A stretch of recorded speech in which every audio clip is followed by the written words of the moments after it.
ਜਦੋਂ ਰੇਪ ਦੀ ਕੋਈ ਘਟਨਾ ਹੋਵੇ ਦੇਸ਼ 'ਚ ਤਾਂ ਕਿਹਾ ਜਾਂਦਾ ਹੈ ਕਿ ਮੌਤ ਦੀ ਸਜ਼ਾ ਦੇ ਦਿੱਤੀ ਜਾਵੇ। ਕੀ ਮੌਤ ਦੀ ਸਜ਼ਾ ਦੇਣ ਦੇ ਨਾਲ ਕ੍ਰਾਈਮ ਘਟ ਜਾਂਦਾ ਹੈ? ਜਸਟਿਸ ਐਸ.ਬੀ. ਸਿਨਹਾ ਨੇ ਬੜੀ ਅੱਛੀ ਜਜਮੈਂਟ ਦਿੱਤੀ। ਉਹਨਾਂ ਨੇ ਉਹ 'ਚ ਮੈਂਸ਼ਨ ਕੀਤਾ ਕਿ ਇੰਨੇ ਸਾਲਾਂ 'ਚ ਅਸੀਂ ਖੁਦ ਹੀ ਡਿਸਾਈਡ ਨਹੀਂ ਕਰ ਸਕੇ ਕਿ ਕਿਹੜੇ ਕੇਸਾਂ 'ਚ ਅਸੀਂ ਕੈਪੀਟਲ ਪਨਿਸ਼ਮੈਂਟ ਕਰਨੀ ਹੈ, ਮੌਤ ਦੀ ਸਜ਼ਾ ਕਰਨੀ ਤੇ ਕਿਹੜੇ 'ਚ ਨਹੀਂ ਕਰਨੀ। ਤੇ ਐਵੀਡੈਂਸ ਇਹਦੇ ਤੇ ਅੱਜ ਤੱਕ ਕੋਈ ਨਹੀਂ ਹੈ, ਨਾ ਹੀ ਅੱਜ ਤੱਕ ਕੋਈ ਸਾਇੰਟੀਫਿਕ ਸਟੱਡੀ ਹੋਈ ਹੈ ਇੰਡੀਆ ਦੇ ਵਿੱਚ। ਹੋਰ ਕੰਟਰੀਜ਼ ਹੋਈਆਂ ਨੇ, ਇੰਡੀਆ 'ਚ ਕੋਈ ਸਾਇੰਟੀਫਿਕ ਸਟੱਡੀ ਨਹੀਂ ਹੋਈ ਕਿ ਡੈਥ ਪੈਨਲਟੀ ਦੇਣ ਨਾਲ ਜਾਂ ਵੱਡੀ ਪਨਿਸ਼ਮੈਂਟ ਦੇਣ ਨਾਲ ਅਫੈਂਸ ਘਟਦਾ। ਇੱਕ ਪਾਸੇ ਅਸੀਂ ਗੱਲ ਕਰਦੇ ਹਾਂ ਆਰਟੀਕਲ 14 ਦੀ, ਜਿਹੜਾ ਕਹਿੰਦਾ ਇਕੁਐਲਿਟੀ ਬਿਫੋਰ ਲਾਅ ਤੇ ਇਕੁਅਲ ਪ੍ਰੋਟੈਕਸ਼ਨ ਆਫ ਲਾਅ, ਕਿ ਚਾਹੇ ਉਹ ਗਰੀਬ ਹੈ ਚਾਹੇ ਉਹ ਅਮੀਰ ਹੈ, ਉਹ ਕੋਰਟ ਦੇ ਸਾਹਮਣੇ ਇੱਕੋ ਜਿਹੇ। ਨਾਰਮਲੀ ਅਸੀਂ ਸੁਣਦੇ ਹਾਂ ਟ੍ਰਾਇਲ ਕੋਰਟ ਤੋਂ ਲੈ ਕੇ ਸੁਪਰੀਮ ਕੋਰਟ ਤੱਕ ਕਿ ਇਹ ਬੜੇ ਹਾਰਸ਼ ਬੈਂਚਸ ਨੇ, ਇਹ ਬੜੀ ਘੱਟ ਕਰਦੇ ਆ, ਇਹ ਬੜੇ ਸੌਫਟ ਬੈਂਚਸ ਨੇ, ਇਹ ਹਿਊਮੇਨ ਬੈਂਚਸ ਨੇ, ਇਹ ਜਲਦੀ ਸਜ਼ਾ ਨਹੀਂ ਕਰਦੇ ਜਾਂ ਘੱਟ ਸਜ਼ਾ ਕਰਦੇ ਆ। ਜਿੱਥੇ ਇਦਾਂ ਦੀ ਸਿਚੁਏਸ਼ਨ ਹੋਵੇ ਤੇ ਆਰਟੀਕਲ 14 ਕਿੱਥੇ ਰਹੇ? ਪਰ ਜਿਹੜਾ ਕੋਈ ਬਰੂਟਲ ਕ੍ਰਾਈਮ ਕਰ ਰਿਹਾ, ਨਿਰਭਇਆ ਦਾ ਕੇਸ ਹੋਇਆ, ਉਹਨਾਂ ਪੰਜਾਂ ਨੂੰ ਜੇ ਫਾਂਸੀ ਨਾ ਦਿੱਤੀ ਜਾਂਦੀ ਉਹ ਰਿਪੀਟ ਕਰਦੇ ਫਿਰ ਕ੍ਰਾਈਮ ਉਸ ਨੂੰ। ਸਟੈਟਸ ਇਹ ਸ਼ੋਅ ਕਰਦੀ ਹੈ ਕਿ ਪਨਿਸ਼ਮੈਂਟ ਦੀ ਗ੍ਰੈਵਿਟੀ ਨਾਲ ਆਫੈਂਸ ਖਤਮ ਹੋਣ ਦਾ ਕੋਈ ਲਿੰਕ ਨਹੀਂ। ਮੈਂ ਹੈਦਰਾਬਾਦ ਵਾਲਾ ਮਾਮਲਾ ਹੋਇਆ, ਪੁਲਿਸ ਨੇ ਬਾਅਦ ਦੇ ਵਿੱਚ ਜਿਸ ਤਰ੍ਹਾਂ ਕੀਤਾ, ਹਾਲਾਂਕਿ ਕਿਹਾ ਗਿਆ ਕਿ ਉਹ ਭੱਜਣ ਦੀ ਕੋਸ਼ਿਸ਼ ਕਰ ਰਹੇ ਸੀ। ਪਬਲਿਕ ਦੇ ਵਿੱਚ ਜਿਹੜਾ ਪਬਲਿਕ ਆਊਟਕ੍ਰਾਈ ਦੀ ਤੁਸੀਂ ਗੱਲ ਕਰਦੇ ਹੋ, ਲੋਕ ਤਾਂ ਖੁਸ਼ ਨੇ। ਤੁਹਾਨੂੰ ਲੱਗਦਾ ਤਬਦੀਲੀ ਹੋਣੀ ਚਾਹੀਦੀ ਹੈ ਕਾਨੂੰਨਾਂ ਦੇ ਵਿੱਚ? ਅਕਸਰ ਇਹ ਆਮ ਧਾਰਨਾ ਹੈ, ਸਾਡੇ ਲੋਕ ਆਮ ਕਹਿ ਦਿੰਦੇ ਆ ਕਿ ਅੰਗਰੇਜ਼ ਜਿਹੜੇ ਕਾਨੂੰਨ ਬਣਾ ਕੇ ਦੇ ਗਏ ਸੀ ਅਸੀਂ ਕਾਪੀ ਕਰ ਲਿਆ ਆਪਦੇ ਮੁਲਕ ਦੇ ਵਿੱਚ ਤੇ ਅੱਜ ਉਹੀ ਚੱਲੀ ਜਾਂਦੇ। ਤੁਸੀਂ ਕਦੀ ਦੇਖੋ ਜੀ, ਜਿਹੜੇ ਪਬਲਿਕ ਪ੍ਰੋਟੈਸਟ ਨੇ ਉਹ ਕੋਰਟਸ ਨੂੰ ਤਾਂ ਗਾਈਡ ਕਰਦੇ ਆ ਜੀ, ਆਹ ਸਜ਼ਾ ਕਰੋ ਤੇ ਆਹ ਕਰੋ ਤੇ ਉਹ ਕਰੋ ਤੇ ਈਵਨ ਟ੍ਰਾਇਲ ਨਾ ਕਰੋ। ਕਦੀ ਕਿਸੇ ਨੇ ਐਗਜ਼ੈਕਟਿਵ ਨੂੰ ਜਾਂ ਸਟੇਟ ਨੂੰ ਜਾਂ ਪੁਲਿਸ ਨੂੰ ਕੁਐਸਚਨ ਨਹੀਂ ਕੀਤਾ ਵੀ ਤੁਸੀਂ ਕਿਉਂ ਨਹੀਂ ਪ੍ਰੀਵੈਂਟ ਕਰ ਸਕਦੇ।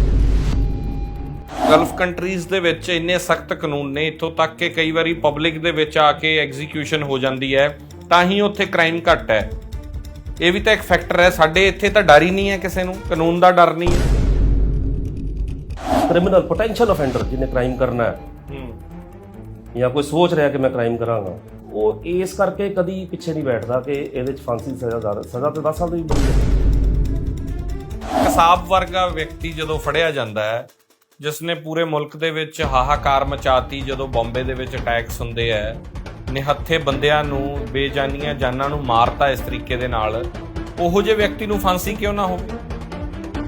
ਟੈਰਰਿਸਟ ਅਟੈਕ ਹੋ ਜਾਂਦਾ ਹੈ, ਉਹੋ ਜਿਹੇ ਵਿਅਕਤੀ ਫੜੇ ਜਾਂਦੇ, ਉਹਨਾਂ ਨੂੰ ਫਾਂਸੀ ਕਿਉਂ ਨਾ ਹੋਵੇ? ਸਤਿ ਸ਼੍ਰੀ ਅਕਾਲ, ਔਨ 에ਅਰ ਦੇਖ ਰਹੇ ਹੋ, ਮੈਂ ਹਾਂ ਸਿਮਰਨਜੋਤ ਸਿੰਘ ਮੱਕੜ। ਸਟੇਟ ਕਦੇ ਵੀ ਸਜ਼ਾ ਬਦਲਾ ਲੈਣ ਵਾਸਤੇ ਨਹੀਂ ਦਿੰਦੀ। ਸਮਾਜ ਦਾ ਸੁਧਾਰ ਹੀ ਸਟੇਟ ਦਾ ਅਲਟੀਮੇਟ ਗੋਲ ਹੁੰਦਾ ਹੈ। ਸਾਡੀਆਂ ਜੇਲ੍ਹਾਂ ਨੂੰ ਵੀ ਸੁਧਾਰ ਘਰ ਕਿਹਾ ਜਾਂਦਾ ਹੈ ਕਿ ਅੰਦਰ ਜਾ ਕੇ ਵਿਅਕਤੀ ਸੁਧਰ ਕੇ ਬਾਹਰ ਆਵੇ। ਇਹੀ ਸਮਾਜ ਨੂੰ ਚਲਾਉਣ ਦੀ ਸਟੇਟ ਦੀ ਨੀਤੀ ਹੁੰਦੀ ਹੈ।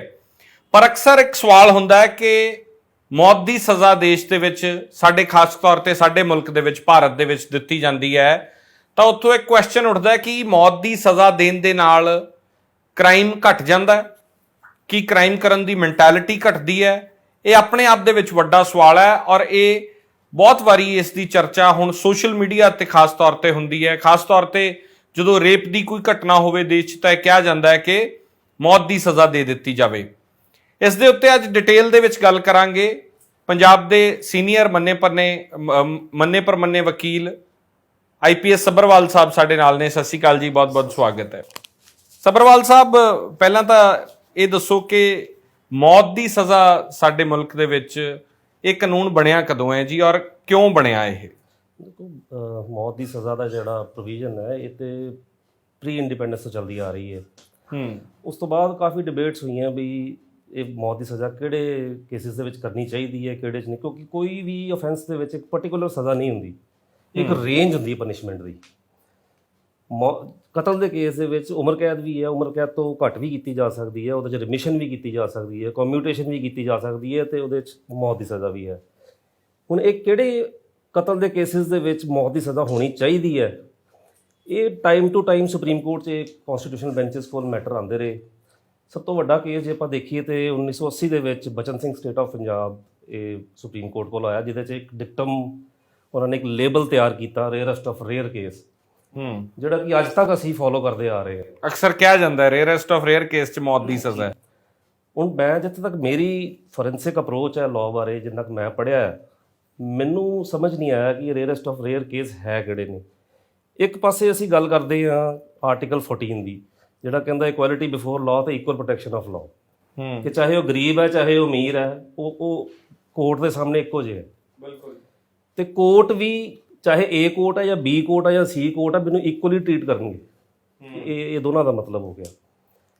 ਨਾਰਮਲੀ ਅਸੀਂ ਸੁਣਦੇ ਹਾਂ ਟ੍ਰਾਇਲ ਕੋਰਟ ਤੋਂ ਲੈ ਕੇ ਸੁਪਰੀਮ ਕੋਰਟ ਤੱਕ ਕਿ ਇਹ ਬੜੇ ਹਾਰਸ਼ ਬੈਂਚਸ ਨੇ, ਇਹ ਬੜੀ ਘੱਟ ਕਰਦੇ ਆ, ਇਹ ਬੜੇ ਸੌਫਟ ਬੈਂਚਸ ਨੇ, ਇਹ ਹਿਊਮੇਨ ਬੈਂਚਸ ਨੇ, ਇਹ ਜਲਦੀ ਸਜ਼ਾ ਨਹੀਂ ਕਰਦੇ ਜਾਂ ਘੱਟ ਸਜ਼ਾ ਕਰਦੇ ਆ। ਜਿੱਥੇ ਇਦਾਂ ਦੀ ਸਿਚੁਏਸ਼ਨ ਹੋਵੇ ਤੇ ਆਰਟੀਕਲ 14 ਕਿੱਥੇ ਰਹਿ ਗਿਆ? ਬਿਲਕੁਲ, ਨੰਬਰ 1।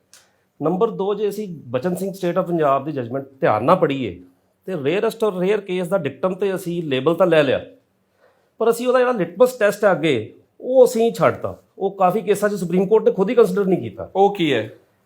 ਜਦੋਂ ਤੁਸੀਂ ਧਿਆਨ ਨਾਲ ਪੜ੍ਹੋ, ਜਿਹੜਾ ਕੰਕਲੂਡਿੰਗ ਪੈਰਾ ਹੈ ਬਚਨ ਸਿੰਘ ਦਾ, ਉਹ 2 ਪਾਰਟਸ ਜਜਮੈਂਟ ਆਈ। ਇੱਕ ਤੇ ਬੜੀ ਹੈਰਾਨਗੀ ਵਾਲੀ ਗੱਲ ਹੈ ਕਿ ਇੱਕ ਜਜਮੈਂਟ ਜਿਹੜੀ ਹੈ ਕੌਂਸਟੀਟਿਊਸ਼ਨ ਬੈਂਚ ਦੀ, 4 ਜੱਜਸ ਨੇ ਕਿਹਾ ਵੀ ਕੌਂਸਟੀਟਿਊਸ਼ਨਲੀ ਵੈਲਿਡ ਹੈ, 302 ਦੇ ਵਿੱਚ ਸਜ਼ਾ ਜਿਹੜੀ ਹੈ ਸਜ਼ਾਏ ਮੌਤ ਹੋ ਸਕਦੀ ਹੈ, ਕੌਂਸਟੀਟਿਊਸ਼ਨ ਅਲਾਉ ਕਰਦਾ ਹੈ। ਇੱਕ ਜਸਟਿਸ PN ਭਗਵਤੀ ਆਪਣਾ ਵਿਊ ਦਿੰਦੇ ਆ ਕਿ ਨਹੀਂ, ਮੈਂ ਡਿਸੈਂਟਿੰਗ ਹਾਂ, ਪਰ ਮੈਂ ਆਪਣਾ ਵਿਊ ਗਰਮੀ ਦੀ ਛੁੱਟੀਆਂ ਤੋਂ ਬਾਅਦ ਦਵਾਂਗਾ। ਉਹ ਖੈਰ ਚੱਲਦਾ ਤੁਸੀਂ ਜੇ ਧਿਆਨ ਨਾਲ ਦੇਖੋ, ਬਚਨ ਸਿੰਘ ਦੀ ਜਜਮੈਂਟ 2 ਪਾਰਟਸ ਆਈ। ਜਿਹੜਾ 4 ਜੱਜਸ ਦਾ ਕੰਕਰਿੰਗ ਬੈਂਚ ਸੀ, ਉਹਦੀ ਜਜਮੈਂਟ ਆ ਗਈ 1980 'ਚ, ਤੇ ਡਿਸੈਂਟਿੰਗ ਜਜਮੈਂਟ ਆਉਂਦੀ ਹੈ 1982 'ਚ। ਕਿੰਨੇ ਕੁ ਅਸੀਂ ਕੇਸਾਂ 'ਚ ਦੇਖਦੇ ਹਾਂ ਕਿ ਇੱਕ ਕੇਸ ਦੀ ਜਜਮੈਂਟ ਜਿਹੜੀ ਹੈ ਉਹ 2 ਹਿੱਸਿਆਂ 'ਚ ਆਵੇ ਔਰ ਉਹ ਪਬਲਿਸ਼ ਕਰਤੀ ਗਈ। ਅੱਛਾ, ਐਗਜ਼ੀਕਿਊਟ ਹੋ ਗਈ। ਅੱਛਾ। ਤੇ ਡਿਸੈਂਟ, ਇਹਦਾ ਮਤਲਬ ਜਿਹੜੇ ਕੰਕਰਿੰਗ ਬੈਂਚ ਸੀ ਉਹਨਾਂ ਨੇ ਡਿਸੈਂਟਿੰਗ ਜਜਮੈਂਟ ਪੜ੍ਹੀ ਨਹੀਂ ਬਿਫੋਰ ਰਿਲੀਜ਼ਿੰਗ। ਔਰ ਤੁਸੀਂ ਬੜੇ ਹੈਰਾਨ ਹੋਵੋਗੇ ਦੇਖ ਕੇ ਕਿ ਕੰਕਰਿੰਗ 4 ਜੱਜਸ ਦੀ ਜਜਮੈਂਟ ਜਿਹੜੀ ਹੈ ਉਹ 42 ਪੇਜ ਦੀ ਹੈ, ਤੇ ਇੱਕ ਜੱਜ ਦਾ ਡਿਸੈਂਟ ਜਿਹੜਾ 53 ਪੇਜ ਦਾ, ਉਹ ਜ਼ਿਆਦਾ ਕਨਵਿੰਸਿੰਗ ਹੈ। ਅੱਛਾ, ਚਲੋ ਹੁਣ ਜੇ ਅਸੀਂ ਕੰਕਰਿੰਗ ਜਜਮੈਂਟ ਤੇ ਆ ਜਾਈਏ, ਉਹਦੇ ਕੰਕਲੂਡਿੰਗ ਪੈਰਾ 'ਚ ਲਿਖਿਆ ਹੈ ਕਿ ਇਹ save in the rarest of rare cases, ਇਸ ਤੋਂ ਅੱਗੇ ਉਹਦਾ ਲਿਟਮਸ ਟੈਸਟ ਲਿਖਿਆ ਹੈ, where the chances of lesser punishment are unquestionably foreclosed. ਇਹਨੂੰ ਬਾਅਦ ਚ ਸੁਪਰੀਮ ਕੋਰਟ ਤੇ ਇਹਦਾ ਕੀ ਮਤਲਬ ਹੈ? ਥੋੜਾ ਜਿਹਾ ਅਸੀਂ ਦਰਸ਼ਕਾਂ ਨੂੰ ਐਕਸਪਲੇਨ ਕਰੀਏ। ਹੁਣ ਜੇ ਅਸੀਂ ਮਰਡਰ ਦੀ ਪ੍ਰੋਵੀਜ਼ਨ ਲੈ ਕੇ ਚੱਲੀਏ 302, ਉਹਦੇ ਚ ਲਿਖਿਆ ਹੈ ਕਿ ਜੇ ਮਰਡਰ ਪ੍ਰੂਵ ਹੋ ਜਾਂਦਾ ਹੈ, ਐਵੀਡੈਂਸ ਆ ਜਾਂਦਾ ਹੈ, ਤੇ ਇਹਦੇ ਚ ਉਮਰ ਕੈਦ ਹੈ, ਬਟ ਇਹਦੇ ਚ ਮੌਤ ਦੀ ਸਜ਼ਾ ਵੀ ਕੀਤੀ ਜਾ ਸਕਦੀ ਹੈ। ਉਮਰ ਕੈਦ ਜਿਹੜੀ ਹੈ ਜਨਰਲ ਰੂਲ ਹੈ, ਉਮਰ ਕੈਦ ਕੀਤੀ ਜਾ ਸਕਦੀ ਹੈ। ਉਹਦੇ ਚ ਕਮਿਊਟੇਸ਼ਨ ਹੋ ਸਕਦੀ, ਰਿਮਿਸ਼ਨ ਹੋ ਸਕਦੀ ਹੈ, ਪਾਰਡਨ ਹੋ ਸਕਦਾ, ਕੁਝ ਵੀ ਹੋ ਸਕਦਾ।